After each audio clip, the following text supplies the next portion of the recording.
Seja bem-vindo, seja bem-vinda. Esse é o Blue Pro Podcast. Aqui você conversa com Rômulo Galvão e hoje a gente vai receber uma convidada muito especial que está voltando para Natal, a mais nova cirurgiã plástica, a doutora Ana Azevedo. Ela que passou aí um tempo de residência no Hospital Santa Marcelina, que já rodou o Reino Unido, África, já fez intercâmbio aí, rodou o mundo inteiro. A aventureira. Seja bem-vinda, Aninha. Muito obrigada, Romulo. Obrigada aqui pela oportunidade, por me receber no seu podcast. Exatamente. E a Aninha, né, foi uma pessoa que foi indicada pela Josi, lá da Vox to You, né?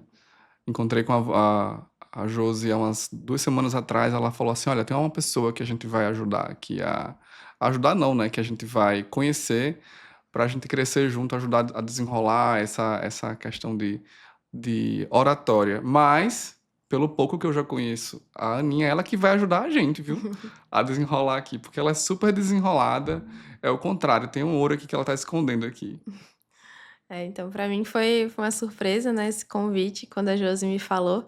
Tinha acabado de me matricular na Vox, justamente tentando ir atrás de melhorar essa parte da oratória, que eu tenho a dificuldade, com câmera e público. E aí, um dia depois, ela me surgiu com esse convite, e eu falei: "Não posso andar para trás, né, daqui a gente tem que evoluir". Então, por mais timidez que eu tenha, aceitei o convite, né, começar a testar esse novo tipo de abordagem aqui, podcast. Assisto muitos, ouço muitos, mas é a primeira vez em um. Ah, que bom, primeira vez no podcast. Primeira vez. Nossa, que honra nossa, viu, ter você aqui. Só que a gente vai conferir essa timidez aí, se é verdade ou não. E a gente vai fazer um acordo.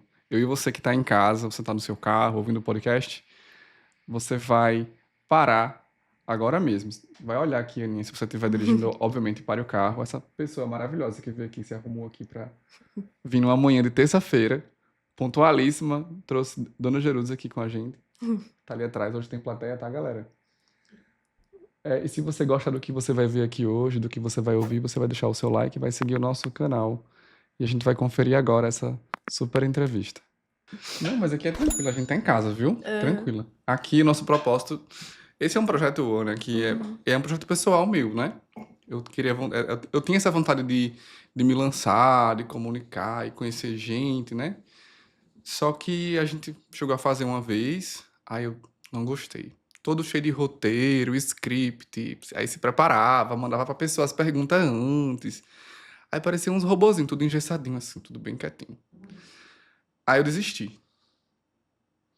E quando foi ano passado, lá pro meio do ano, eu convidei uma amiga minha que ela tá fazendo residência de cardiologia. Disse, bora fazer um sem compromisso, só pra gente rir, contar história, se divertir. Bora. Aí deu super certo. Aí eu disse, eu gostei dessa abordagem aí Uhum. de ter ideia e se divertir, contar história, né? A gente já tem esse método no marketing que a gente chama de jornada do herói, que é quando a gente vai ativar a marca de alguém, apresentar ela digitalmente, que é um framework em que a gente tem que encontrar as dores da pessoa, as conquistas, que tem uma semelhança com a audiência, com os seguidores, que a pessoa vai tentar se conectar ali. Ó, eu gostei dela. Eu passei por isso também. Eu também tive filho, e é desse jeito mesmo. Parece que ela tá falando de mim. Ou seja, ela se conecta, ela começa a ouvir. E uma coisa interessante da história é diferente de opinião. Uma opinião eu posso discordar da sua opinião. Mas uma história não. Olha, era uma vez, eu tava morando em Londres, e aí eu fui e tinha uma barraca e não sei o quê. Eu vou dizer que é mentira, eu não tava lá. Uhum. Eu vou dizer que eu discordo, eu não tava lá. Olha, eu me senti assim porque aconteceu tal coisa. Eu vou dizer, tá errada, que não é assim que se sente. Tá, eu tô errado. Tá, tudo bem. Mas você tava lá dentro de mim pra saber como é que eu tava me sentindo, não. Então, quando a gente pode não acreditar que Moisés abriu o mar vermelho e não sei o que. Não, isso aí é uma coisa mirabolante, milagrosa. Mas discordar a gente não pode, né? É Então, verdade. quando a gente até se inclina assim pra ouvir a história. Não sei se você vai ter chance, acredito que sim, de dar palestra, quando você vai ver que quando você diz assim, era uma vez, o povo começa, ou solta o celular, viu? Mas vamos começar a contar a história da Bora Aninha. lá. Eu já quero chamar de Aninha. Pode chamar. Só não chama de Marcinha, que eu tenho pavor. O nome dela é Ana Márcia, É. mas todo mundo chama ela de Ana ou de Aninha, Hum. ela não gosta do Márcia. Mas a Aninha gosta. Gosto. Gosta, porque eu foi uma homenagem ao meu irmão que faleceu, sabe? Aí eu ia botar só Márcia. Meu marido, que tinha 2 filhos, era viúva, eu casei. Aí ele, se um dia tivesse uma filha, queria Ana. Eu disse, então Ana Márcia. Aí ela não gosta. Aí eu disse assim, era bem empregado que eu colocasse Marciana. Aí ela sossegou. Mas é assim, marciana de tudo junto, uma palavra só.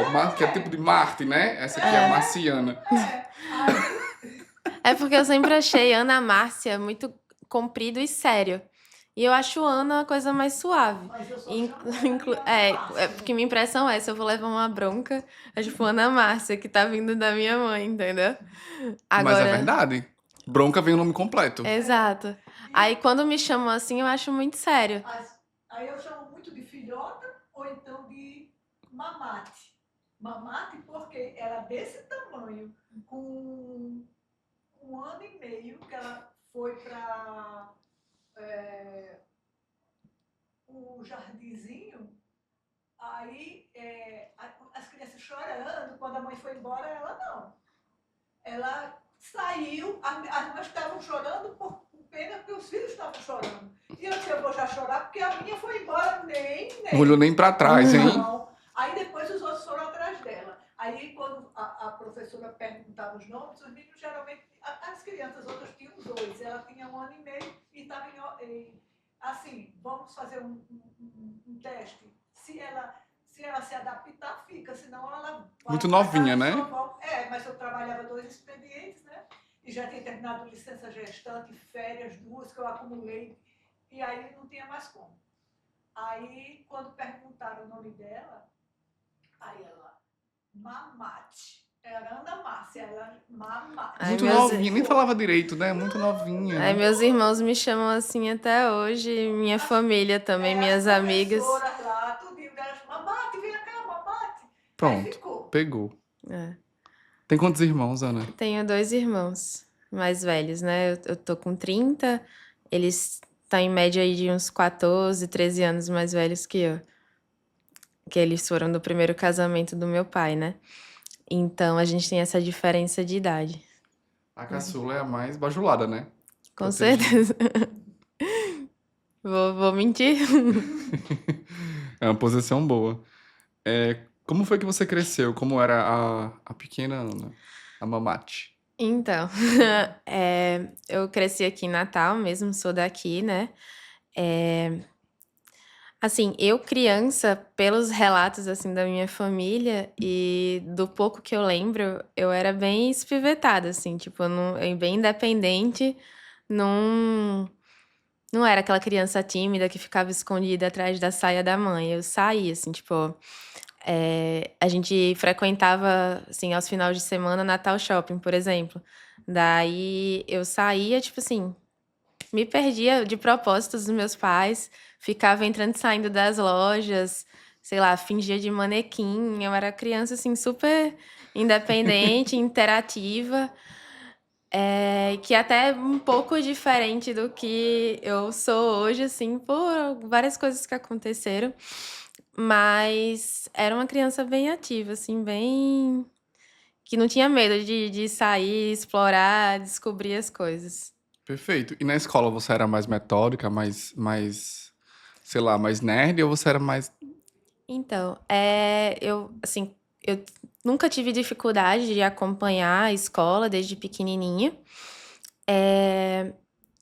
Sempre fui uma aluna ok, assim, tanto no ensino fundamental. E aí, quando chegou no ensino médio, eu, assim, tenho que voltar um pouquinho para explicar. Por favor. No ensino fundamental, naquela época ali, sei lá, desde os 7, 8, 9 anos, teve algo que eu acho que me afetou e me fez aquela criança que era super sem vergonha começar a criar uma barreira, assim, né? Eu era uma criança acima do peso e durante a época da escola eu sofri bastante bullying, principalmente, né, pela Nossa. parte dos meninos. E isso me fez fechar muito. Eu comecei a não querer mais aparecer, evitar ao máximo ser o centro das atenções, justamente para, assim, se eu tô invisível, ninguém vai vir me incomodar. Então, foi assim durante a maior parte da escola.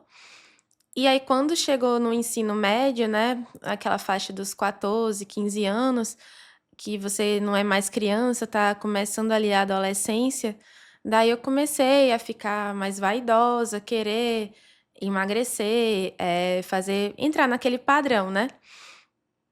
Então eu comecei a, enfim, procurei nutricionista, endócrino, eh, e veio uma força de vontade enorme de sair daquela situação que eu estava. Então, ao mesmo tempo que eu consegui emagrecer, eu não voltei a ser ainda aquela de antes, aquela extrovertida, mesmo já tendo voltado ao padrão e não ser mais alvo do bullying, eu me internalizei assim e encontrei os estudos como um objetivo, assim, eu consegui o objetivo que eu tinha de emagrecer e agora o meu objetivo era passar no vestibular. Então, o ensino médio inteiro, desde o do primeiro ano até o terceiro ano, eu basicamente só estudava. Assim, não, o pessoal começava a sair, seja. Não tinha festa, né? Porque a gente era menor de idade, mas o pessoal ia muito pra Pirangi, veraneio. E eu acabava que não frequentava tanto esses ambientes. Minhas amigas iam, mas eu meio que ficava em casa, e quando eu estava em casa, ou eu estava lendo, gosto muito de ler, ou eu estava estudando. Então, acabou que essa parte de escola, assim, foi mais direcionada para isso, e que no final acabou me ajudando a passar no vestibular, né? Foi um ponto positivo. Você lembra qual foi a idade, qual foi a época que você ouviu pela primeira vez, assim, aquele apelido, aquela frase mais indiscreta dos meninos, como você falou? Eu lembro assim, eu tenho memórias entre segunda e terceira série. Eu devia ter o quê? Nossa! 7, 8 anos, assim, que já vinha comentários, atos, assim, de. Enfim, às vezes eu não gosto nem de falar, mas era. A gente escutava, né? Aquelas palavras, chamar de feia, de gorda, que na época a gente acabava internalizando como se fosse uma ofensa. eh, Enfim, de até jogar coisa, assim, tipo, Nossa! no sujo. E eu vou falar porque, assim, pra mim é o exemplo mais chocante que nunca vai sair da minha memória. Isso a gente já estava, sei lá, quinta, sexta série. O lanche de um colega caiu no chão e ele pegou do chão e me ofereceu. Tipo assim, quer, gorda? Tipo assim, como se por eu estar acima do peso eu não fosse recusar nenhum tipo de comida, nem a que caiu no chão. E esse foi um dos dias que eu mais chorei, mais fiquei triste na minha vida. Cheguei a pedir ajuda na coordenação, mas naquela época, que não faz tanto tempo assim, mas ali no início dos anos 2000, a gente, os colégios, as coordenações, eles não tinham tanta empatia com a criança que estava sofrendo bullying. A gente nem sabia direito o que era isso ainda, para ir lá tentar fazer uma Realmente. conversa, tanto comigo quanto com o outro colega. Então passava batido, por mais que eu quisesse que alguma coisa, que eles fizessem alguma coisa. E até eu contava para os meus pais, eles queriam ir lá, mas eu tinha medo que piorasse. Então eu evitava, eu queria que fosse resolvido lá, sem eu ter que ter essa intervenção externa deles. Mas O que você estamos queria aqui. era que não existisse Que aquilo, na não verdade, né? existisse, Não que exato. fosse feito um evento maior, né? Não que fosse que crescesse aquilo, né? Como uma bronca, alguma coisa maior, né? Você queria Exato, que desaparecesse. exato. Ela achava que se a gente fosse lá falar com a direção alguma coisa, os colegas de turma dela soubessem que ela tinha colocado a gente para falar com a direção, piorasse. Ia piorar, mas ia, né? Pessoal, a gente tá aqui com Dona Jerusa, que é a mãe da Aninha, tá aqui nos bastidores, tá dando as dicas aqui, as lembranças, né? É. Vocês não vão conseguir ouvir direitinho, mas muito bem, mas enfim. O Alisson pode usar o áudio do telefone para cá. A gente tem plateia hoje aqui, uma plateia luxuosíssima. Muito obrigado por ter vindo. Eu falei, ela não podia estar de fora, ela me apoia em tudo, tá presente sempre na minha vida. Eu chamei pra ela me dar uma forcinha também. Você lembra o nome da pessoa que ofereceu para você o lanche do chão? Lembro. E aí, vamos falar com ele? Vamos mandar um recado? Assim, hoje, enfim, ele era uma criança, né? Eu acho que o nome era João. Ele era uma criança, assim como eu era. Várias outras pessoas que também praticavam o que praticaram aquela época não são mais as mesmas. Eu tenho contato com algumas hoje em dia, são pessoas completamente diferentes, graças a Deus. Eu nunca mais ouvi falar dele, não sei como está a vida dele, mas eu só espero que ele não tenha propagado esse tipo de comportamento, que ele seja também uma outra pessoa agora, e que caso ele tenha filho, enfim, família, que o filho dele não passe por o que ele me fez passar, e que é isso. Eu não guardo mágoas, foram coisas que me magoaram bastante na época, mas graças a Deus eu consegui me reerguer, assim, e é isso. Eu só espero que hoje em dia as pessoas não passem pelo que a gente passava há um tempo atrás. A minha impressão é que hoje as escolas estão bem mais atentas para isso e as crianças estão aceitando e encarando bem melhor as diferenças entre as outras do que naquela época. Então, que continue sendo assim. A gente precisa ter em mente também que João era uma criança de 10 anos, então ele era parte de um sistema, né?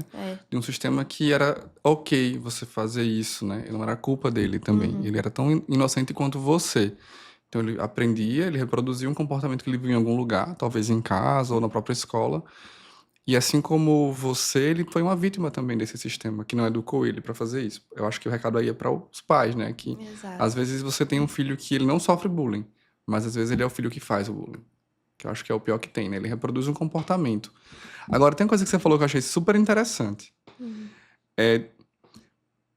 De onde foi que você tirou essa ideia, na época, de pedir ajuda na coordenação? Porque o padrão que eu conheço é você ficar ali, você ficar recluso e pronto.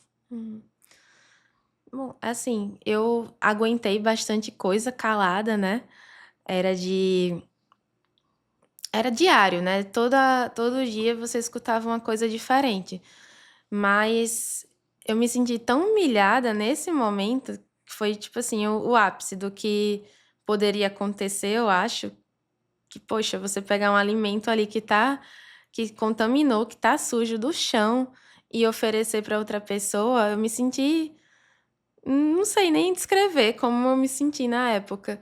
E aí eu fui correndo, assim, desesperada para fazer aquilo passar.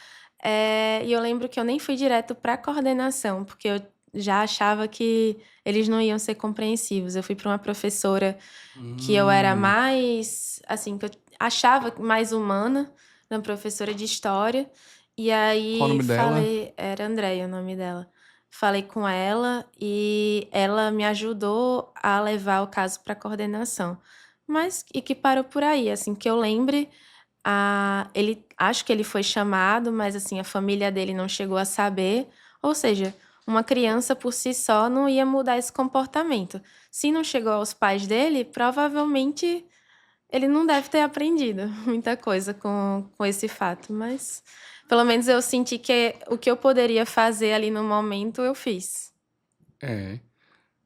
E você teve acolhimento Sim. da Andréia, né? Que é o mais importante. Tem professores que mudam nossa vida, né? Sim, com Que certeza. marcam, né?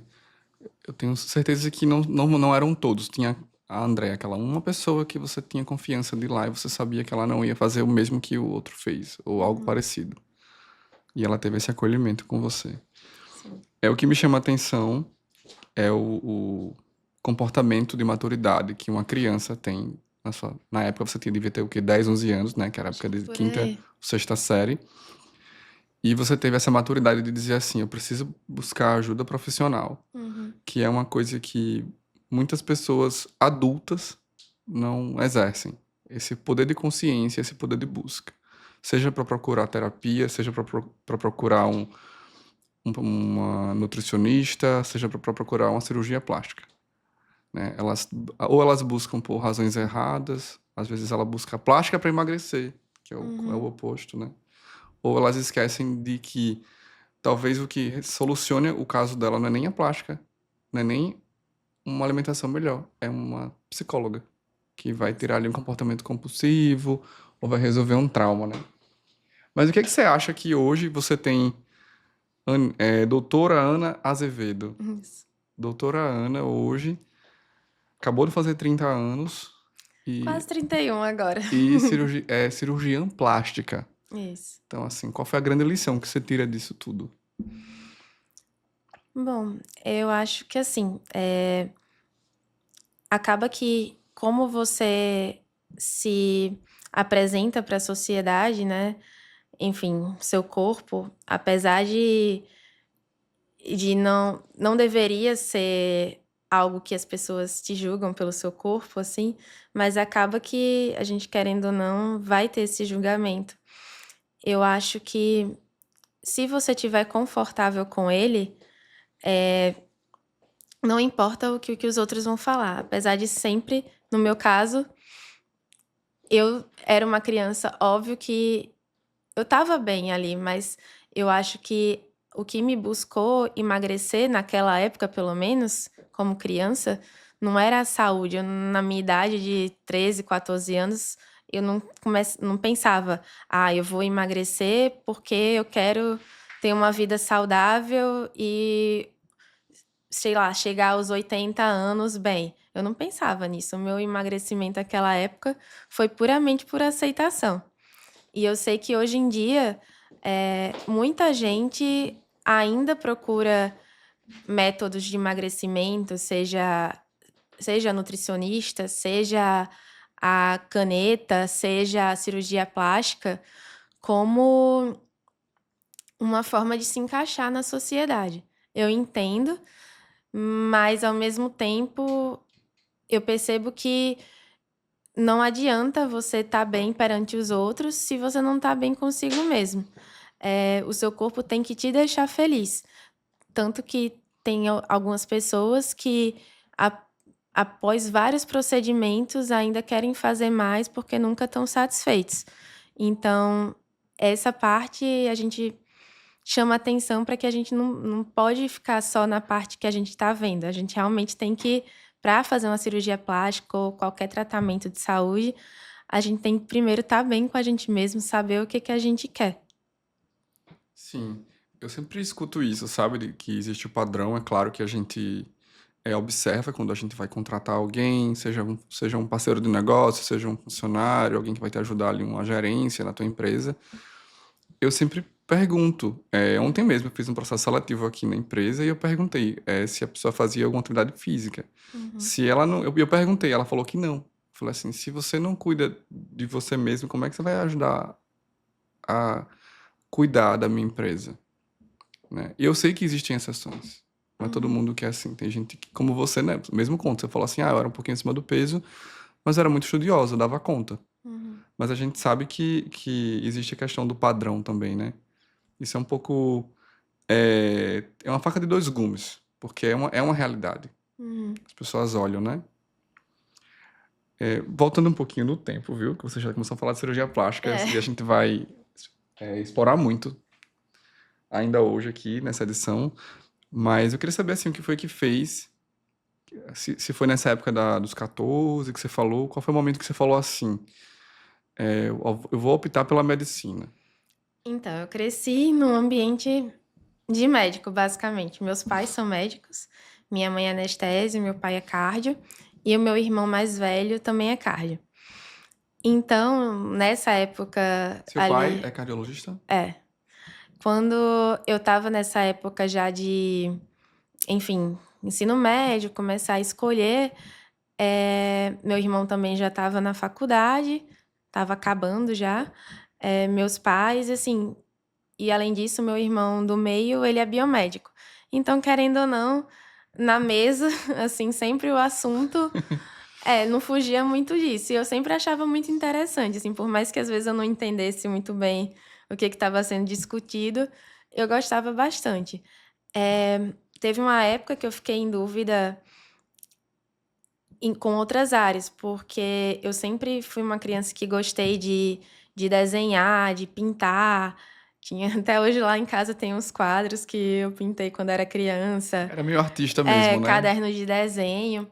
Então, eu acho interessante a medicina, mas eu gosto tanto dessa parte criativa, e aí surgiu até desde a parte de arquitetura, que seria, acho que a especialidade, assim, a profissão que mais está relacionada, assim, com desenho e criatividade, e até uma época também pensei em publicidade. Mas era uma coisa, assim, que eu queria, mas ao mesmo tempo eu não tinha certeza. Eu acho que eu acabei me sentindo mais segura indo para a área da medicina, por mesmo, acho que talvez até por uma área de conforto, assim. Meus pais nunca me pressionaram, eles falaram que iriam me apoiar no que fosse que eu escolhesse, mas enfim, na hora lá do ensino médio, no terceiro ano, de chegar, não, você tem que bater o martelo, eu acabei indo para medicina. E você estava bem pronta já, né? Porque você já vinha nessa ritumba de estudar muito, né? Isso, eu meio que tenho uma. Eu tinha. Me exigia muito no ensino médio, e desde o primeiro ano eu queria aquele boletim lá cheio de 10. Se a nota vinha um pouquinho mais baixa, eu me cobrava muito. Eu me sentia que isso vinha muito mais de mim do que da minha família, assim. Óbvio que eles queriam que eu tirasse notas boas e tudo, fosse bem no colégio, mas eu queria realmente, assim, dar o melhor de mim naquilo. E eu queria, assim, se eu fosse fazer um vestibular, eu não sei porquê, na minha cabeça eu não queria gastar mais um ano. Eu pensava, nossa, eu tive a oportunidade de estudar num colégio bom, a minha vida inteira, tive todas as condições, então eu tenho todas as condições de tentar já engatar aqui na faculdade. E queria passar na federal, então eu botei isso na cabeça e era meu mantra diário, assim, pra eu Ela passar passou, direto. ela passou direto, mas, em 3 faculdades federais. Uau! Foi aqui, na de Campina Grande e lá em Fortaleza. Uau, sensacional. Passou em 3 Ceará, Rio Grande federais. do Foi. Norte e Paraíba. As 3 de medicina. Foi. Só. Sim. Aí, como só. lógico, ela queria ficar aqui, mas pelo sim, pelo não, para não perder um ano, ela conseguiu passar nas 3 e escolher. Tá, eu ia dizer aqui uma piada bem preconceituosa. Tu é autista? Aquela Talvez. pessoa que tem hiperfoco, aprende tudo rápido. Ninguém sabe, né? Se eu fizer o teste, Que talvez dê talvez alguma passe, coisa. viu? Talvez passe. Eu tive um professor que ele descobriu com 50 anos que é autista. Eu posso ser e não descobrir ainda. Exatamente. Hoje em dia, só com diagnóstico mesmo. Mas Um também gênio, gênia. o diagnóstico de autismo é quase que, né, geral. São muitos espectros, né? E quase todo mundo tem. Então é um negócio sério. É um espectro gigante, né? Tem pessoas que têm hiperfoco ali. Né? Agora vamos causar aqui uma intriga familiar. Quem é a sua maior referência na medicina? Se eu tivesse que escolher, eu não ia saber, assim, porque apesar de, enfim, além, na verdade, de serem duas áreas muito diferentes, né? As minhas referências, que é anestésio e cardio, eu acho que eles acabam sendo mais referência para mim como pessoa do que profissional, assim. Eu sempre cresci muito grudada com eles. E os dois me influenciaram, assim, meus pais, né? Muito positivamente. Eu não saberia escolher um deles. E não é isso que é importante como ser humano, Aham, né? Tem que ter o ser humano, né? com certeza. Você vai admirar um profissional que não é humano, a gente nem admira, né? É. Mas assim, naquela época, assim, quem era. O que eu falo em referência em relação a tomar a decisão. Você pensou mais em quem? Ou de repente pode ser até uma figura que não faz parte da família ali. Então, assim, eu falei, né, que eles não me pressionavam. De fato, não me pressionavam, mas eu sentia do meu pai aquele mais, não, mas assim, se você não escolher, tudo bem, mas se você escolher, eu ia ficar tão feliz. Eu acho que minha mãe ficava mais neutra e meu pai às vezes saltavam assim, tanto que eu achei por algum tempo no início da faculdade que eu fosse seguir carreira como cardiologista, assim como meu irmão fez também. Mas acabou que no meio do caminho mudou tudo. E o que foi que fez você mudar? Então, a gente, nos primeiros anos de faculdade, a gente passa pela parte de, enfim, as áreas básicas, né? Anatomia, fisiologia, eh, depois a gente vai passar pelas áreas. E a clínica médica, que é onde se encaixa a cardiologia, eu achei super interessante, mas aquela rotina de só ficar no consultório, por mais que eu saiba que hoje em dia, até dentro da cardiologia, tem a parte de procedimento também, a maior parte vai ser ali no consultório, atendendo o paciente, vendo o exame. E eu queria algo além daquilo. Eu sempre gostei de, enfim, desenhar, eh, coisas artísticas, assim, mexer com a mão, assistir aqueles programas de televisão de fazer, tipo, artesanato de criança, sabe? Tipo, na Disney tinha um Art Attack que você ia, sei lá, pegava um balão, pegava papel, toalha, tipo, molhava e fazia alguma coisa. Então eu sempre gostei dessa parte de manusear. E na UFRN, eu acho que a gente tem muito pouco contato com a cirurgia. A área clínica lá é muito maior durante a graduação. Então, a gente sempre ia clínica, clínica, clínica, e eu falava, tá faltando alguma coisa. Então, Interessante. no sexto período, a gente sempre tem que escolher algumas matérias optativas. E aí, enfim, para preencher o horário. E aí eu vi cirurgia plástica, que não tá na grade oficial, você só paga a matéria se você escolher. Aí eu achei cirurgia plástica, vou dar a chance. E aí, assim, acho que desde a primeira aula eu me encantei, assim, eu vi que eu podia juntar a medicina com essa parte mais artesanal e manual. E aí meu olho brilhou e eu bati no sexto período que ia ser aquilo e pronto. Nossa, tão cedo, né? No seu período você já decidiu, vai ser isso. Já, Entendi. Você é destra? sou. Consegue manusear com os dois, assim? A gente tenta, assim, durante a cirurgia, a gente às vezes precisa dar uma ajudinha com a esquerda, né? Quando estava no jardim, depois É, na alfabetização propriamente dita, Hã? ela só pegava o lápis, só queria escrever com a esquerda. Aí a escola consultou a gente perguntando se queria que deixasse ou tentasse fazer com que ela pegasse o lápis e tentasse escrever com a direita, porque ela ia crescer e a questão até de sala de aula, de carteira, né? Era tudo mais para a o vida é mais destro. fácil pro destro. E aí, então, eu Hum. disse, tente. Eu e o pai combinamos, tente. Se ela pegar e se adaptar, tudo bem. Caso contrário, ela não aceite de jeito nenhum, então fica escrevendo com a mão esquerda. Mas Mas hoje foi em dia, assim. depois de treinar tanto, a direita sobressai, assim, com certeza. Sim, eu tenho essa curiosidade, sabe? Porque eu sei que eu já acompanhei algumas cirurgias, centro cirúrgico fazendo Uhum, filmagem e tal, e eu vejo que eles rodam muito. Vai pra um lado, aí vai isso. pro outro, aí vai pra um lado. E às vezes eu vejo que ele tá na mesma mama, aí ele vai pro outro lado ó, pra fazer na mesma mama, ou seja, ele não trocou a mama, ele só Isso. trocou de mão, Porque assim, a né? gente meio que enfim, numa cirurgia, a gente meio que mantém um padrão, que o cirurgião fica do lado direito da paciente e o auxiliar na esquerda e junto ao auxiliar o instrumentador. Sendo que isso, quando é uma cirurgia, por exemplo, sei lá, dentro da barriga, abdominal, né? O cirurgião consegue meio que resolver tudo do lado dele.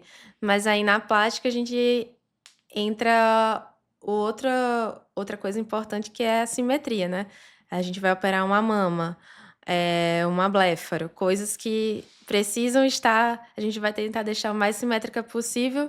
Daí, nem sempre do lado direito do campo a gente vai conseguir ver com detalhe, nem fazer com precisão algo que está do lado esquerdo. Então a gente meio que fica nessa dança a cirurgia inteira Sim, para interessante. conseguir. O que é que você acha dessa questão da simetria? Porque eu vejo que muita gente espera muito, espera Uhum, ser perfeitamente simétrico, mas ao mesmo tempo eu vejo que a gente não é simétrico. Deus não fez a gente simétrico. exato. E eu acho que meio que a assimetria ela traz um pouquinho de perfeição, né? O que é que você Isso. acha quando o paciente vem com essa expectativa de que vai sair a princesa simétrica da Disney? Então, a gente sempre fala isso, né? Ninguém é completamente simétrico. Claro que existem, enfim, modelos e tal, que quando colocam naquela comparação de um lado do outro, sempre vai ter alguém que tá mais próximo disso do que outras pessoas. Mas não é o normal. Inclusive, às vezes a assimetria em alguma coisa é que vai chamar a atenção, vai até realçar o mais bonito daquela pessoa.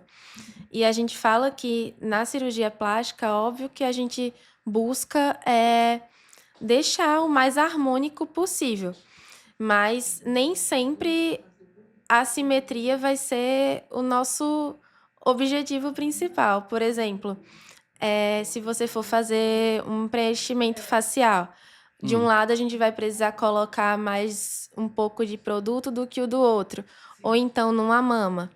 Às vezes existe até a possibilidade de a gente precisar colocar próteses diferentes na mesma paciente, porque a gente leva em consideração vários fatores. Não é só o visual, óbvio que o visual importa, mas a gente vai medir a altura da base da mama, a gente vai ver alguns pacientes têm a caixa torácica mais alta de um lado do que da outra, que isso nossa, vai influenciar a projeção. E, óbvio, a mama da paciente quase sempre vai ter uma mais volume que a outra.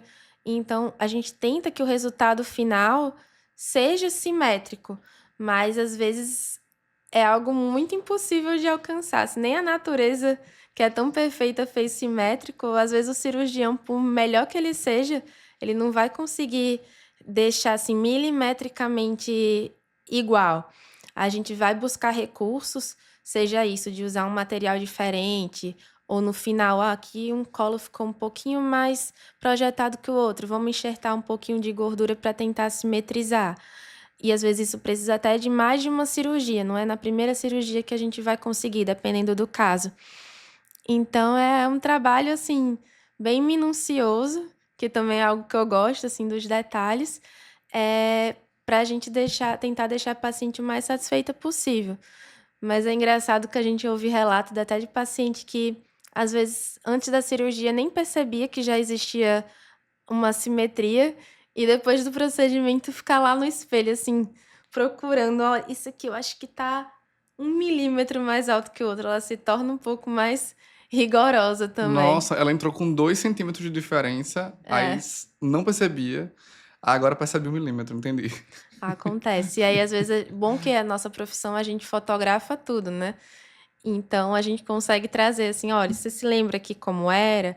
Aí, tipo, às vezes a gente vê essa simetria aqui que você tem não é resultado da cirurgia. Na cirurgia a gente conseguiu até atenuar ela, mas às vezes é impossível a gente conseguir deixar 100% igual. Por mais que a gente use a nossa caixa cirúrgica, é meio que diferente das outras. A gente tem régua, a gente tem compasso, Ah, a gente entendi, tem tudo interessante, para deixar o mais proporcional possível. interessante. Uma régua, É. pra medir assim. A gente tem tipo, o mamilo da mulher para ficar redondinho. A gente tem um molde que a gente chama de areolótomo. A gente tem vários instrumentos. A gente usa muito caneta de marcação para ir lá de um detalhe ou outro, a gente ir conferindo, medindo. Mas é aquilo, né? A gente faz até onde a gente consegue. Mas é aquela coisa, se o corpo ele é assimétrico, é o corpo que é assimétrico, não é você, não é o teu trabalho que é o corpo da pessoa, né? Então Exato. existe uma limitação que é o nosso corpo humano mesmo. Eu sou Isso. diferente de você, que é diferente de Dona Jerusa, diferente do Matheus que tá aqui atrás. Então realmente é diferente. E eu acho que isso é muito importante de lidar, eu acho que é muito mais o psicológico da pessoa, né? A expectativa que ela tem aqui na cabecinha. Porque uma coisa é uma pessoa que fez, por exemplo, uma bariátrica, ela faz uma cirurgia reparadora e sai feliz. Outra coisa é a mulher que ela já era a Gisele Bündchen, vai fazer a cirurgia e sai insatisfeita. Não é nem o corpo aí, já é a cabeça, né? E relacionado a isso, tem o fato também de que muita gente põe a expectativa na cirurgia como assim, esse vai ser o ponto diferencial na minha vida. Vai ser um marco. Eu era tal pessoa e depois da cirurgia eu vou me tornar outra. De fato, isso aumenta a cirurgia com um bom resultado, vai aumentar realmente a autoestima da pessoa, vai mudar ela, mas eu sempre tento reforçar que antes de você mudar externamente, a cabeça tem que estar muito boa. Porque se você coloca todas as expectativas, assim, sei lá, depois da cirurgia, eu vou assim, meu trabalho vai ser mais valorizado, eu vou conseguir um casamento. São metas, assim, que, claro que a cirurgia pode dar uma ajudada, por quê? Porque vai subir minha autoestima, porque eu vou ser uma pessoa mais disposta a estar lá e dar o melhor de mim e tal. Mas não é a única coisa, são vários fatores que vão influenciar essa mudança. E aí, às vezes, a pessoa passa pela cirurgia, tá linda, mas não vê as outras coisas que ela tinha certeza que ia conseguir depois da cirurgia, ela não vê aquilo ali acontecendo. E aí ela fica frustrada. Então, a gente gosta de enfatizar que a cirurgia é sim algo que muda a sua vida, mas não é só ela que vai fazer todo o diferencial. Existem vários outros fatores de bem-estar, assim, de wellness, né, que é um termo que o pessoal usa muito hoje em dia, que vão influenciar vários aspectos da vida. Eu acho que o que vai fazer a madame conseguir arrumar um boy novo, pós-divórcio, ela sai lá do divórcio, quer ficar toda recalchutada, quer arrumar um boy, eu acho que isso vai ser a consequência. Exato. Não é a cirurgia plástica não vai ser o fator principal. Ela vai fazer a cirurgia plástica se ela quiser, e aí, como consequência, ela vai ficar mais poderosa, ela vai começar a sair Isso. mais, frequentar mais lugares, ou seja, vai ser uma consequência, né? Exato. Mas não quer Não é a dizer que raiz, é não é o o fruto. que vai mudar a sua vida inteira. Não é, É. ela vai ajudar. A não ser que você consiga descobrir como é que a gente opera a personalidade. Esse aí, meu filho, quando descobrir. Aí Matheus entrar na fila. Operar o caráter das pessoas. Você já ouviu algum julgamento relacionado a você mesmo? A gente sabe que tem muito julgamento de que cirurgia plástica é muito mais vaidade. Quando a gente sabe que tem até saúde mental que melhora, né? Saúde no geral. Mas em relação a você, vou fazer cirurgia plástica. Vou fazer residência em cirurgia plástica. Algo que tem relação assim, isso aí é só vaidade. Essa menina é muito vaidosa. Aquilo que as suas pacientes ouvem, né? Você já ouviu isso alguma vez? Já, e geralmente, assim, desde a época da cirurgia geral, a gente sempre ouvia, assim, um comentário. Você vai fazer cirurgia plástica porque você quer ser rica. É o que eu mais ouço, assim, tanto de médicos como não médicos. Ou Não deixa de ser então, verdade. assim, é uma consequência para. Se alguém fizer seu Qual o trabalho problema em bom. ser rico, né? Qual o problema em Exato. ser rico, né? Mas, assim, eu falo, graças a Deus que eu escolhi uma profissão que eu tenho essa possibilidade de ter um resultado financeiro bom como consequência. Mas, assim, existem várias coisas que vêm associadas a ser cirurgião plástico, né? Além da parte, assim, é uma pressão grande, porque você precisa mostrar resultados. Por exemplo, um cirurgião geral, óbvio que ele tem que fazer um resultado bom, senão, né, a pessoa, enfim, pode ter alguma consequência de pós-operatório. Mas o plástico, eu acho que ele fica mais exposto porque tá literalmente na cara o resultado do trabalho dele. É algo muito visual, assim. Então, é uma exposição maior, é uma cirurgia que o paciente faz sem necessariamente estar doente, não é uma cirurgia assim de Uhum. vida ou morte, é uma cirurgia eletiva. Então acaba que a exigência, eu acho, com o cirurgião plástico é muito maior do que outros tipos de cirurgia, por exemplo. Então não necessariamente é o caminho mais fácil, mas como eu falei, por mais que existam essas dificuldades, é um caminho que foi o único, assim, que eu vi que eu seria feliz, assim, fazendo o que eu quero. Então, sim, tiveram muitos comentários falando isso, que seria um interesse financeiro, ou então até mesmo na residência de cirurgia geral, algumas vezes de algumas pessoas, seja colega ou, enfim, até de outras áreas, eles falavam: "Nossa, mas você é uma residente boa, você tem habilidade como cirurgiã geral, por que que você meio que vai desperdiçar isso com a plástica?", sabe. E eu falava: "Mas é o que eu gosto, assim, eu gosto de fazer cirurgia geral". Até hoje, se eu pegar um plantão, assim, de cirurgia geral, eu vou gostar, vou querer fazer um procedimento ou outro, mas o que eu gosto mais é o que eu quero fazer para o resto da minha vida é a plástica. Então, eu não vi outra escolha, assim, pra mim não esses comentários, tudo bem, cada um tem direito a ter sua opinião, mas não se encaixava no que eu penso, então Eu gostei. Ah, porque eu quero ser rico e porque eu sou foda. Exatamente. Passei na residência direto, passei no vestibular e passei em 3, porque eu sou foda e eu quero ser rica. Tem algo de errado? Algum problema, senhor? Eu acho difícil ouvir isso de você dizer isso, né? A gente acabou de entender que, na verdade, você tinha essa paixão pelas artes, de usar as mãos para trabalhar, né? De fazer aquilo. Não tem nada de errado. Você poderia ser um artesão. Uhum, Um artista plástico, você estaria usando as mãos e estaria realizada, né? uhum. Só que hoje a sua arte é moldando, né? Isso me traz a uma outra pergunta. Qual é a área que você pretende, assim, explorar mais na Assim, cirurgia plástica? durante a residência, a gente tem contato com todas as áreas que o plástico atua, né. Tem coisas até que todo mundo pensa cirurgia plástica e pensa principalmente o quê? Mama, abdômen, contorno corporal, lipo. Mas, assim, é uma área gigantesca, assim, a gente tem várias possibilidades.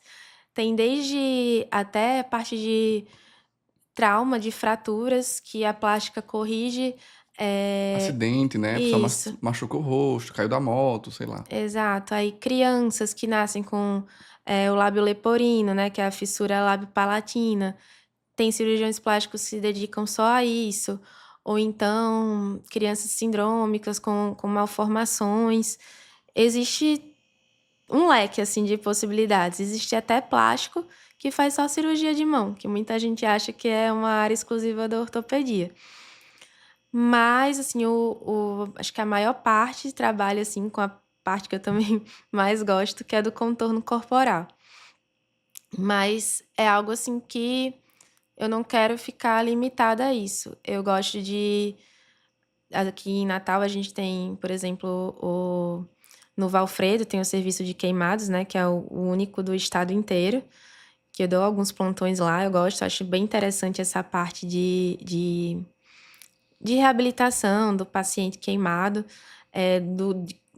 você vê no estado que ele chega e no estado que ele tem alta, é algo incrível, assim, que você vê que todo aquele cuidado ali devagarinho, que às vezes são meses de internação, que fazem diferença, que você vê uma pessoa, assim, saindo de uma situação que você crítica e vê ela depois andando, reabilitada, eu acho incrível. Então eu gosto, assim, de fazer essa parte, mas ao mesmo tempo eu gosto da parte do contorno corporal, da estética, que é no consultório, né, na parte do particular, é o meu foco, que é, assim, essa parte de mama, abdômen e lipo. Mas que, apesar de eu me identificar mais, eu gostar de fazer mais essa parte, eu admiro também as outras várias áreas que a gente tem a possibilidade de fazer na plástica. Aí você falou em contorno corporal e agora você complementou com mama junto. Então, é mama e contorno Isso. corporal. A gente inclui no contorno corporal Já se inclui mama. isso, a lipo, Ah, que a entendi. gente vai trabalhar os membros, né? Às vezes, paciente pós-bariátrico, a gente até faz braquioplastia e cruoroplastia, que é a retirada do excesso de pele dos braços e das pernas. E aí a gente faz também a mama, abdômen, costas, enfim. Que hoje em dia a lipo ela é 360 graus, né? Assim, a gente não existe mais fazer uma lipo, assim, só na barriga, por exemplo. A gente, geralmente, a cirurgia começa com a paciente de bruços, né? Com as costas para cima, para a gente primeiro fazer o contorno ali da parte das costas, que faz uma grande diferença numa cirurgia de abdominoplastia, por exemplo. Não adianta só tirar o excesso de pele. E aí a gente já também, se a gente, durante o exame físico na consulta, vê que a paciente precisa dar uma passada ali também nos braços, a gente vai passar nessa hora. Aí depois a gente troca o decúbito da paciente, né? Coloca ela de barriga para cima. E aí sim, faz às vezes a lipo ali na lateral da axila, que tem aquele gordinho que incomoda no sutiã, ou então também na barriga, na região, na parte interna das coxas, a gente vai vendo onde a paciente precisa, onde incomoda mais ela, que também às vezes numa cirurgia só, para não ser muito prolongada, a gente não consegue atender todas as demandas. Então a gente conversa, nessa cirurgia a gente consegue fazer isso e aquilo. Depois, que é o que te incomoda mais, lá, depois ou mais para frente, se continuar te incomodando, a gente pode depois abordar essa parte, porque também uma cirurgia muito longa não é benéfica para paciente, né? Sim, tem que ouvir também, claro, as queixas, né? Assim, o que ela quer Isso. mais como prioridade, né? Teve algum caso específico alguma história que você podia trazer que te fez escolher essa área específica? Tipo assim, por que não, sei lá, face ou nariz ou outra área? Por que que contorno corporal e mama? Assim, acho que a primeira, assim, a primeira parte é porque é algo que eu me identifiquei mais, né? Assim, na residência a gente fez alguns casos de nariz, de face, mas é uma cirurgia que eu admiro muito, acho os resultados muito bons, mas é algo que eu fazendo, assim, na prática, eu não gostava tanto quanto eu gosto do contorno. Eu acho uma cirurgia, a de contorno, mais dinâmica, mais interessante, que eu me empolgo mais de fazer. Então, acho que é mais por isso do que por algum caso em específico. Eu acho que é o que eu gosto mais de fazer. Tanto que tem gente que não se encaixa no contorno corporal e faz face, faz nariz muito bem e foca nessa área. Acho que é do gosto pessoal de cada um mesmo. Entendi. Perfeito. Vamos falar um pouquinho aqui de. A gente falou sobre. é, Aqui a gente falou agora há pouco, antes da gente começar, falou sobre hábitos saudáveis, né? Como é Uhum. que tá os seus hábitos hoje? Antes da gente entrar em relação aos hábitos das pacientes, né? O que é que você faz hoje para se manter com energia, com saúde? Então, eu gosto bastante dessa parte, dessa área, assim. Sou muito interessada nessa parte de tanto de esporte quanto de dieta. Desde aquela época, dos 14, 15 anos, quando eu emagreci, eu passei já por quase aquele efeito sanfona, né? Teve épocas de mais ansiedade, que eu Quem ganhei nunca, mais né? peso. Quem nunca? A pandemia aí, ó, pegou um bocado. Isso, principalmente na época da residência. Em 2019, eu iniciei a residência de cirurgia geral. E antes disso, na faculdade, por mais que eu estivesse estudando para residência também, eu ainda consegui encaixar alguns momentos para me exercitar. Fazia naquela época crossfit, corria. E então Sim. entrei meio que a gente querendo ficar bem no vestido de formatura, né? E aí depois foi um baque, porque quando você entra na residência de cirurgia geral, algumas pessoas conseguem, mas eu não fui uma delas, assim. O nome residência, assim, é literalmente, você quase reside no hospital. De você ter que chegar no hospital antes das 3 horas da manhã e não ter hora para sair. Muitas vezes você Nossa, até dormir lá. Então, assim, mexeu no sono, a gente não tinha horário, às vezes a gente, sei lá, pulava a refeição, comia aquele pão do hospital, assim, quando dava, porque era o que tinha. Então, e eu também trabalhava muito com aquele mecanismo de compensação, assim.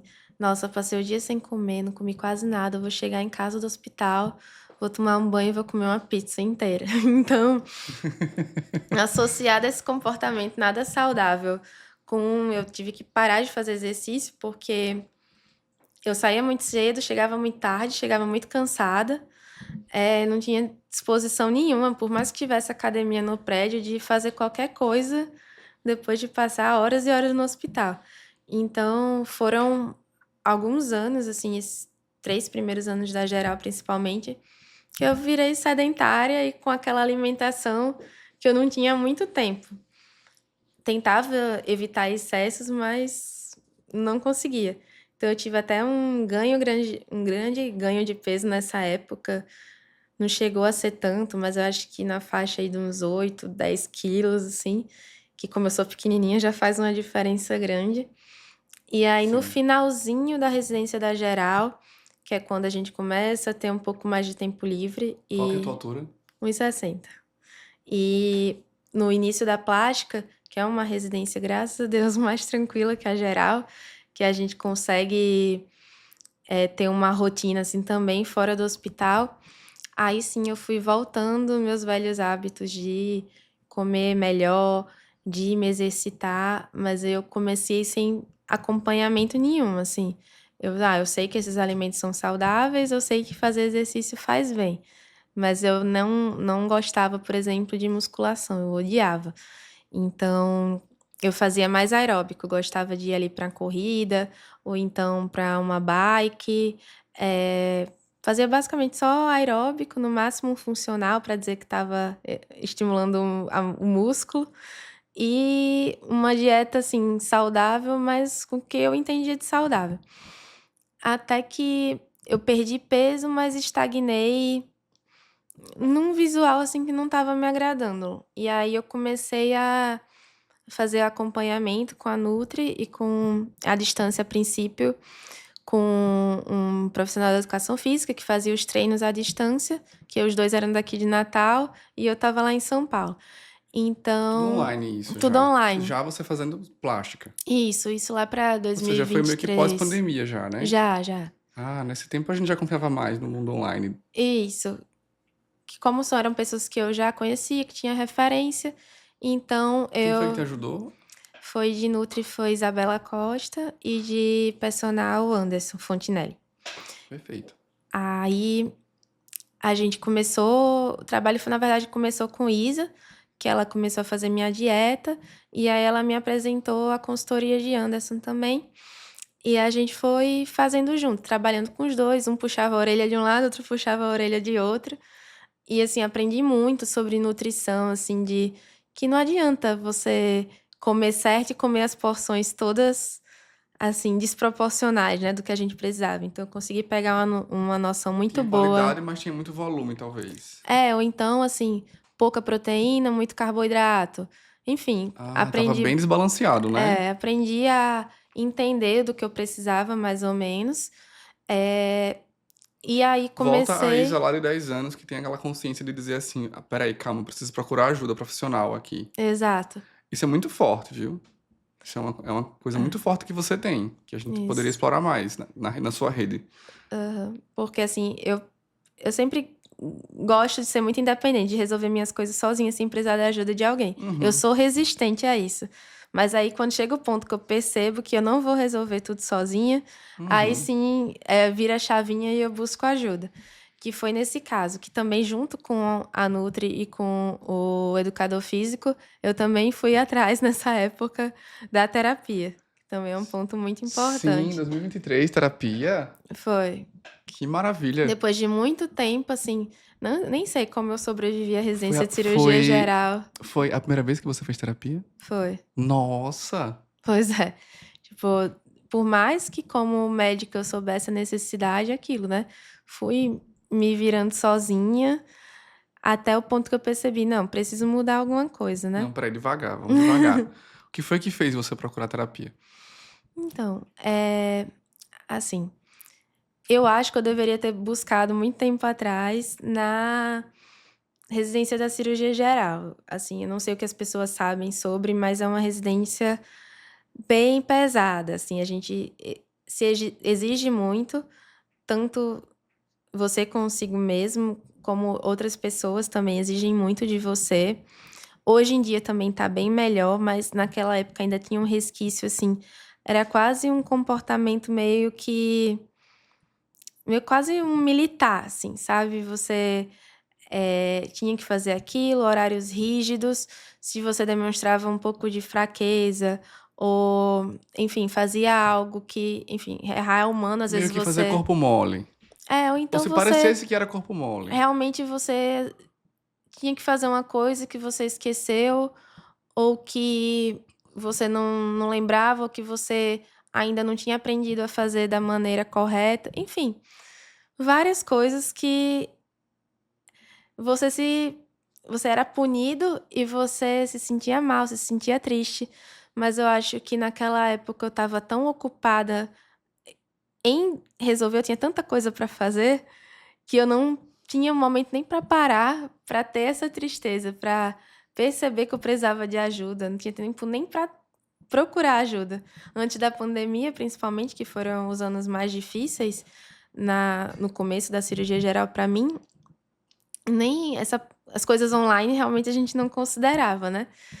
E aí depois, eu acho que na residência da plástica, depois que passou o primeiro ano, que foi em 2022, que também é um pouquinho mais puxado, quando eu finalmente meio que desacelerei dessa parte de ter mais tempo livre em casa, que eu fui perceber que tinha várias coisinhas na minha vida que eu precisava ajustar também. E aí foi quando eu comecei a procurar ajuda em todos esses setores, assim, meio que para ter um equilíbrio e para começar a me sentir melhor. Teve algum gatilho? Porque você deu aqui vários gatilhos. Teve o Uhum. gatilho do menino que jogou o lanche no chão e tal. Algo que aconteceu, você olhou pro céu e falou assim, é hoje, acho que eu vou procurar ajuda aqui. Tinha. Respira fundo. Apesar de eu ter falado que a residência da cirurgia plástica era um ambiente bem mais tranquilo que a residência da cirurgia geral, tinham algumas pessoas com algum tipo de comportamento que no ambiente não estava legal. E essas pessoas me faziam até. Eu não sei, era quase um jogo psicológico que você acabava se sentindo mal, triste, eu estava me sentindo irritada, não estava feliz com aquele ambiente. E assim, eu sei que eu não consigo mudar as outras pessoas. Eu não consigo mudar o tipo de comportamento que elas tinham. Era, no caso, pessoas tanto superiores quanto que estavam um ano atrás de mim. Então, eu estava me incomodando e eu parei e pensei: eu preciso fazer alguma coisa para me sentir melhor. Se eu sei que elas não vão mudar, já agora, principalmente tipo, naquela época, há vários anos atrás, o menino lá que fez aquilo comigo, ele era uma criança, ele tinha toda a oportunidade de mudar. Agora, essas pessoas que com seus 30, 40 anos estão tendo esse tipo de atitude, eu não tenho muito mais o que fazer. Nem é o meu dever, nem a minha posição fazer isso. Então, o que que eu posso fazer por mim para eu me sentir melhor e conseguir lidar com esses problemas? E foi aí que eu fui primeiro para terapia e depois da terapia comecei a descobrir as coisas que eu precisava, que eu achava que iam me ajudar a me sentir mais disposta, mais forte, mais serena até, e aí foi que desenrolou tudo. E como é que você tá hoje? De verdade. De verdade, assim, muito melhor, assim, muito mais consciente de quem eu sou. Mas, de novo, agora eu encarei uma grande mudança nova, né? Que antes passei 6 anos em São Paulo, tô retornando para minha cidade, tô me inserindo no mercado de trabalho novamente. Então, tudo que é novo, eu acho que causa um medo, às vezes, assim, né? Um desafio novo. Você tem que se tem que conseguir seu lugar, tem que mostrar que você é um bom profissional, que o seu trabalho precisa ser reconhecido pelos outros. Então é algo que causa um pouquinho de ansiedade, que você espera, né? Fica principalmente a ansiedade de ver aquilo dando certo. Então tem um pouco disso, mas ao mesmo tempo eu tô de novo perto da minha família, que é um grande apoio meu. Eu ainda continuo com a rede de apoio de fazer a terapia, de também continuar me alimentando bem, de continuar fazendo o exercício, que eu acho que cada uma dessas coisas contribui para você se manter bem, né? Então, assim, tá tudo caminhando bem, graças a Deus. Se a gente fosse comparar a Aninha que tá chegando hoje de volta em Natal, é o herói já Uhum. formado, né? Assim, com a Aninha que saiu de Natal há 6 anos atrás, quase 7, né? Uhum. Quem é essa pessoa que tá chegando hoje? Quem é essa pessoa que a gente tá aqui vendo? Então, eu vou voltar também um pouquinho. Naquela época que eu saí do ensino médio, eu saí uma pessoa bem mais tímida do que era quando eu era criança, né? Era uma criança bem extrovertida, bem, enfim, que não tinha vergonha de nada. Passei por essa fase mais tímida, mais introspectiva, mas que durante esses 6 anos fora, por mais que, mesmo à distância, minha família me desse muito apoio também, era uma fase, eu estava numa cidade grande, diferente, e que eu precisava, né, resolver minhas coisas por mim mesma. E a residência também faz você criar uma casca mais grossa, assim. Porque, querendo ou não, você tem que também se impor, você tem que mostrar o seu trabalho, você não pode simplesmente, alguma coisa me afetou, eu vou lá chorar e tudo vai se resolver. Não vai. Você tem que aprender, você amadurece muito quando você encara esses desafios, né? Principalmente, eu acho que nessa área profissional. Então, eu ainda tenho esse resquício de timidez, de dificuldade, né, de encarar, de começar algo novo, mas eu acho que esses 6 anos foram muito importantes, assim, para eu amadurecer bastante e perceber, assim, que é algo que depende muito de mim. Se eu não for lá, por exemplo, se eu não recebo um convite de um podcast e não topo, se eu não vou lá, se eu não começo a fazer o marketing, gravar vídeo, por mais que seja algo que ainda é uma dificuldade para mim, eu não É fora da vou. zona de conforto, É, né? realmente, essa é a lição. Eu tenho que sair da minha zona de conforto para conquistar o que eu quero. Senão, não vai ser alguém que vai fazer isso por mim. Perfeito. Algum sonho que você tem, assim? Onde que você se vê daqui a, sei lá, daqui a 10 anos? Ai, eu tenho muitos exemplos aqui em Natal de pessoas que eu vejo, cirurgiões que já conversaram comigo e vejo que todo mundo meio que chega na mesma situação, né? Algumas têm mais facilidade de encarar do que outras, essa volta ao mercado. Alguns têm mais jogo de cintura, tudo. Mas acaba que todo mundo tem essa dificuldade. E qual que é o próximo passo? O que eu preciso fazer agora? Assim, desde que trabalho que eu vou fazer, para onde é que eu vou atender, como é que eu faço para marcar uma cirurgia. São coisas que com a rotina isso vira fácil, é tipo meio que automático, mas no começo, como você está conhecendo tudo aquilo, você não sabe muito bem para onde ir. E eu vejo que a maioria começa assim e que com alguns anos se estabelece, consegue um público, consegue mostrar o resultado do seu trabalho, ser reconhecido por isso. Então, só o que eu quero é conseguir realmente começar a também ter esse feedback positivo do que eu estou me propondo a fazer, estabelecer meu lugar, ter aquela regularidade de paciente, ter minha rotina. Nada muito ambicioso, assim, eu quero realmente me estabelecer e fazer o que eu gosto. O que é que uma paciente deve esperar da experiência de cirurgia plástica com a doutora Ana? Bom, assim, sou uma pessoa que eu gosto muito do capricho, me atento aos detalhes, mas que eu também sou muito pé no chão, assim. Se eu, o que eu precisar falar na consulta, eu vou falar, por mais que às vezes seja difícil de ouvir. Para paciente, às vezes chega com muita expectativa, querendo fazer várias coisas de uma vez só. E aí eu tento puxar ela um pouquinho para a realidade, que ver, ó, o que que seria melhor para você. Tento explicar para a gente entrar num consenso do que seria melhor para ela. Às vezes o paciente traz muita referência externa, seja de uma artista ou de uma amiga, e Hum, aí, nossa, eu achei lindo. E aí, realmente, é muito bonito, mas será que seria o melhor resultado para você? Será que esse tipo de prótese, por exemplo, desse tamanho, às vezes muito grande, será que ficaria bom o resultado? Vamos tentar levar em consideração isso ou aquilo.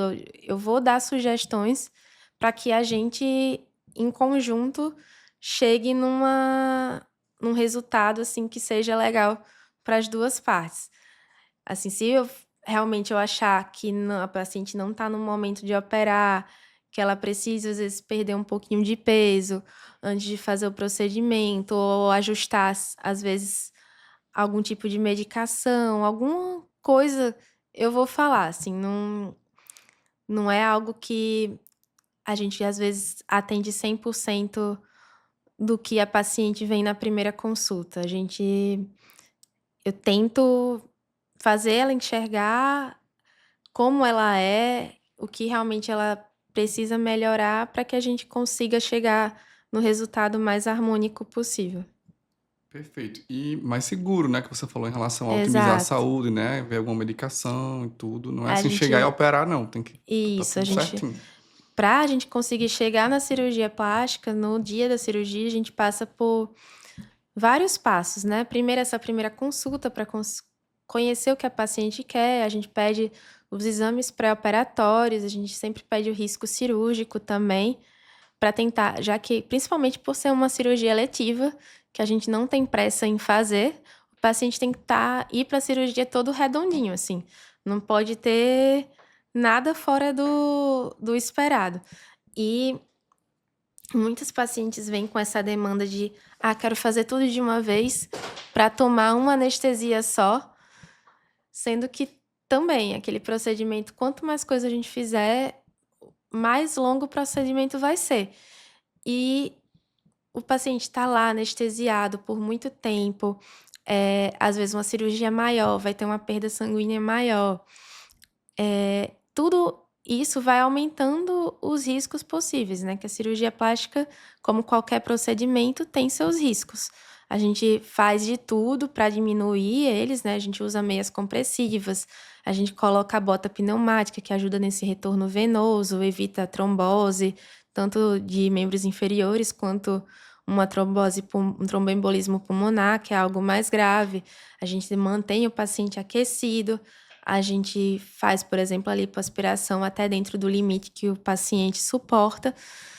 E mesmo assim, às vezes, por mais com todos os cuidados, tem uma complicação. Imagine se a gente submete o paciente a uma cirurgia muito longa. Isso não é o que a gente quer. Então, a gente tem todos esses cuidados de limitar para que não haja um dano a esse paciente. Ou seja, não é uma cirurgia geral que ele vai entrar doente para ficar bom, né? É uma cirurgia plástica, ele tem que entrar ótimo para sair de lá Melhor excelente, ainda. né? Exato. Sair melhor ainda. Exatamente. Pra gente finalizar, tá chegando no final, viu? Uhum. Qual que é, assim, a maior recompensa pra a pessoa, Ana, Uhum. hoje? Tá voltando pra Natal, cirurgia plástica. Assim, consequente do trabalho, né? Você quer dizer? Eu não falei pra doutora Ana, eu falei pra pessoa. E Aham. que pode ser trabalho, claro. É você que tá aí, né? Não, Eu não sei o que tá dentro. eu costumo falar que a minha profissão é a menina dos olhos, assim, tudo que eu posso fazer para melhorar, para ser, assim, tudo que eu posso fazer para ser uma médica e uma cirurgiã plástica melhor, eu vou fazer. É algo assim que me preocupa e me importa muito. E para mim, assim, ter o reconhecimento de um paciente, um agradecimento, por exemplo, na residência a gente fazia muita cirurgia em pacientes com hipertrofia da mama, que são aquelas mamas muito grandes. Então, quando a gente fazia a cirurgia da redução, que ela conseguia usar um decote, praticar um esporte que ela não conseguia fazer antes por conta daquele peso que ela carregava, e ela vinha assim extremamente grata, falando que a gente conseguiu mudar a vida dela, melhorar a vida dela. Então, eu acho que não tem nada mais recompensador do que isso, do que você ver a gratidão que o paciente tem como resultado do seu trabalho. Assim, para mim não tem nada que se compare a isso. E eu imagino que deve ser melhor ainda fazer isso em casa, Isso. perto dos pais, né? Perto da família. Não, com certeza, assim.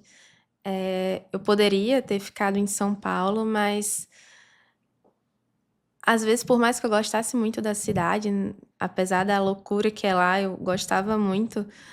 Eu me sentia ainda um peixinho fora d'água, eu não sentia que eu pertencia lá do jeito que eu pertenço aqui. Tanto que as pessoas perguntaram: "E aí, tá sendo difícil se readaptar a Natal?" Na verdade não, na verdade, pra mim foi muito natural, assim, parece que às vezes que eu nunca saí daqui. Por mais que eu tenha esse espírito de aventureiro, que nem minha mãe fala, de gostar muito de viajar e conhecer locais novos, eu sempre acabo me sentindo mais segura aqui, do lado da minha família, onde eu cresci. Que maravilha. Aninha, doutora Ana Azevedo, muito obrigado por ter vindo, por aceitar esse convite. Obrigada a você pela oportunidade. E você que está aí assistindo o nosso podcast, ou você está ouvindo pelo Spotify, pelo iTunes, pelos streamings de áudio, essa é a hora que você vai deixar o seu like nesse podcast e vai seguir. Existe uma estatística que está cada vez mais pessimista, tá? Apenas 10% das pessoas que ouvem deixam o like, só que você não vai ser uma delas. Você vai deixar agora o like nesse exato momento. E esse aqui é o Blue Pro Podcast. A gente fala aqui de medicina que humaniza e histórias que conectam. Muito obrigado.